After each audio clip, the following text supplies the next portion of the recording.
Their 2015 session was scheduled to end. Joining us now is our political analyst, New York Post political columnist Fred Dicker.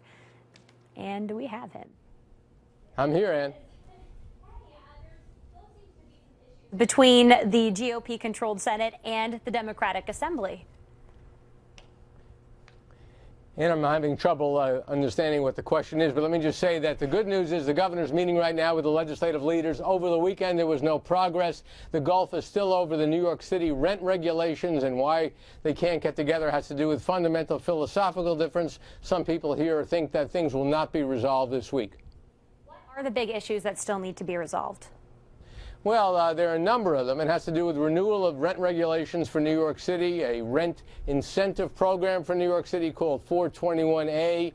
It has to do with the governor asking for an education tax credit, which the Assembly Democrats and many others on the left or liberal side of the political spectrum think is a very bad deal. They have really fundamental disagreements here. This rent laws in New York City affect 2.5 million tenants, and I dare say every one of them is a Democrat. The Senate Republicans don't want to roll back some of the regulations that affect these. The Assembly Democrats are demanding that they do, and are offering the Republicans in the Senate very little in return. And I asked you earlier, this is what you couldn't hear me ask, Fred, but there still seems to be some issues between the Senate and the Democratic-controlled Assembly.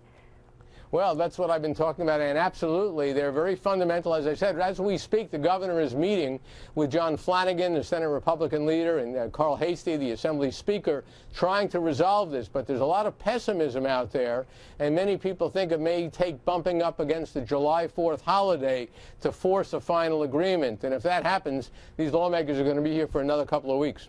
All right, we'll keep tracking it, and thank you so much, Fred, for being with us today. Don't forget, you can hear Fred's radio program live from the State Capitol every weekday morning from 10 to 11 on Talk 1300 AM.